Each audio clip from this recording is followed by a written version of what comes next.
एक शादीशुदा लड़का अपनी पत्नी के होते हुए एक लड़की को अपने प्यार के झांसे में फंसाता है और फंसाने के बाद उससे शादी करने का वादा करता है। लेकिन जब लड़की को पता चलता है कि ये तो पहले से ही शादीशुदा है, लड़की उससे शादी करने से मना कर देती है, उससे दूरियां बनाने लगती है। फिर लड़का उसके घर पर पहुंचता है और रात को 11 बजे का वक्त होता है। पहले उससे शादी करने की बातचीत करता है, लड़की शादी करने से मना करती है तो उसके ऊपर पेट्रोल डालकर उसे आग के हवाले कर देता है और वहां से ऐसे फरार हो जाता है जैसे उसने कुछ किया ही नहीं। दोस्तों, तुरंत ही लड़की को आनन फानन में हॉस्पिटल में पहुंचाया जाता है और हॉस्पिटल में पहुंचाने के बाद लड़की पुलिस को बयान देती है। उसके थोड़ी देर बाद ही लड़की की मौत हो जाती है। लाखों करोड़ों लोग सड़क पर आ जाते हैं। उसके बाद उस व्यक्ति को पकड़ा जाता है, लेकिन उसके पीछे की जो कहानी होती है, उसके पीछे का जो वाक्य होता है, अगर आप भी सुनेंगे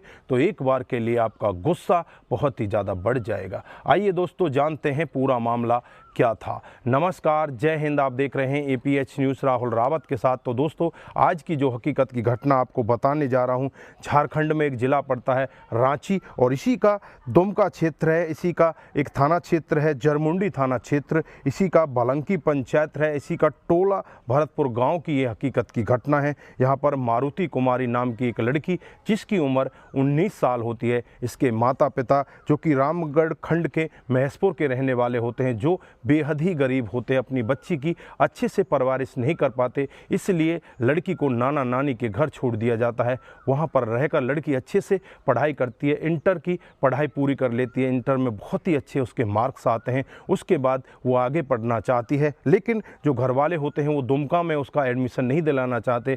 लेकिन लड़की की जिद के आगे जो नाना नानी होते हैं, मामा होते हैं, वो भी टूट जाते हैं और दुमका के एक कॉलेज में उसका फर्स्ट ईयर में एडमिशन करा देते हैं। उसके बाद जो लड़की होती है अपनी मौसी के घर रामगढ़ पहुंचती है और वहां जाकर सन 2020 में एक लड़के के साथ उसकी मुलाकात होती है जिसका नाम होता है राजेश राउत और जिसकी उम्र होती है 30 साल, जो पेशे से एक राजमिस्त्री होता है। उसके साथ मुलाकात होने के बाद वो एक दूसरे के साथ प्यार प्रसंग में आ जाते हैं, एक दूसरे के साथ जीने मरने की कस्में खाने लगते हैं। कुछ ही फरवरी 2022 आते ही जो राजेश रावत होता है उसकी घर वाले उसकी शादी तय कर देते हैं और शादी के बाद दुल्हन उसके घर आ जाती है। इस सब के बारे में मारुति कुमारी को पता चल जाता है तो मारुति कुमारी राजेश से दूरियां बनाने लगती है, अब उससे बातचीत नहीं करती। जो होती है कौशल योजना के तहत सिलाई बुनाई का काम भी सीखा करती है, वहाँ पर वो जाया करती है और अपनी पढ़ाई भी साथ साथ में किया करती है। एक दिन का वाक़या होता है जब राजेश रावत को लगता है कि अब मारुति कुमारी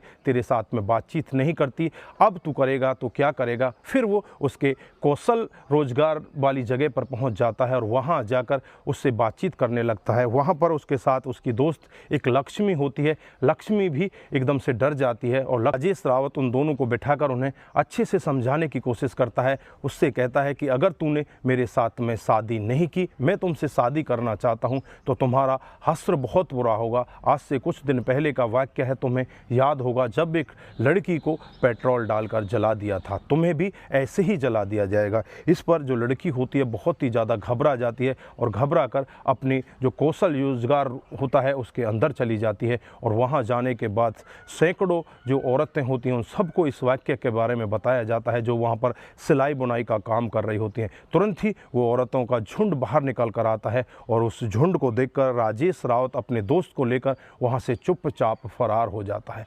फरार होने के बाद वो अपने घर पहुँच जाता है, लेकिन उसके दिमाग में कुछ और ही चल रहा होता है। वो एक प्लान बनाता है, लेकिन उस दिन तो उसका प्लान फेल हो जाता है। फिर 6 अक्टूबर 2022 की रात को करीब 11 बजे का वक्त होता है, मारुति के घर पहुंच जाता है और मारुति के दरवाजे को खटखटाता है तो मारुति ही बिना कुछ सोचे समझे दरवाजे को खोलती है। तब तक वो कुछ समझ पाती उससे पहले उसके ऊपर पेट्रोल डाल दिया जाता है और पेट्रोल डालकर उसे आग के हवाले कर दिया जाता है। अब मारुति कुमारी चीखने लगती है, चिल्लाने लगती है। इधर जो नाना नानी सो रहे होते हैं भागकर अपनी बच्ची को बचाने की कोशिश करते हैं, इसमें नानी के हाथ भी जल जाते हैं। उसके बाद जो मारुति कुमारी होती है उसकी हालत बहुत ही ज़्यादा ख़राब हो जाती है। फिर दुमका के ही MK जो मेडिकल कॉलेज होता है उसमें उसे ले जाकर भर्ती कराया जाता है। वहाँ पर डॉक्टर साहब इसकी देखरेख कर रहे होते हैं, तभी पुलिस वहाँ पर मौके पर पहुँच जाती है। पुलिस जब इस लड़की के बयान लेती है तो लड़की साफ कहती है कि मेरे ऊपर ये सब करने वाला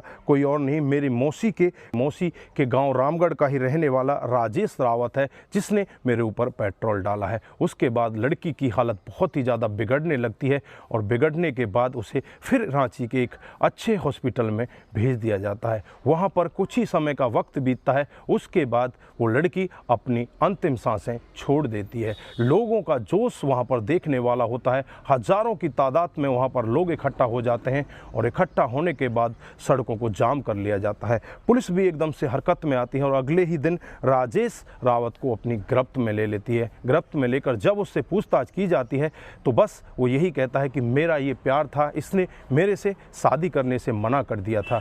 लेकिन पुलिस वाले उससे कहते हैं कि तू तो पहले से ही शादीशुदा है, तेरी शादी हो चुकी थी, लेकिन तू इससे शादी क्यों करना चाहता था? वो इसे किसी और की बाहों में देख ही नहीं सकता था, मैं सिर्फ इसे अपनाना चाहता था, इसने मेरे साथ आने से मना कर दिया, मेरे से शादी करने से मना कर दिया। उसके बाद मेरा गुस्सा फूटता है जिसकी वजह से मैं इसे आग के हवाले कर देता हूँ।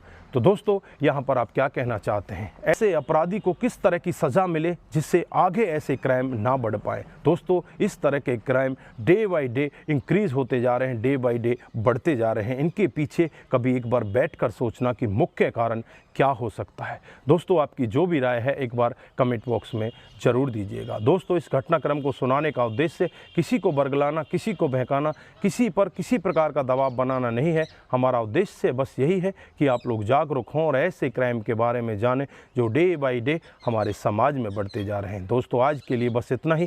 फिर मिलते हैं किसी नए मोड़ के साथ। तब तक के लिए आप अपना ख्याल रखें, अपने परिवार का ख्याल रखें, सतर्क रहें, सावधान रहें और ऐसे क्राइम को अपने आसपास ना होने दें। नमस्कार, जय हिंद, जय भारत।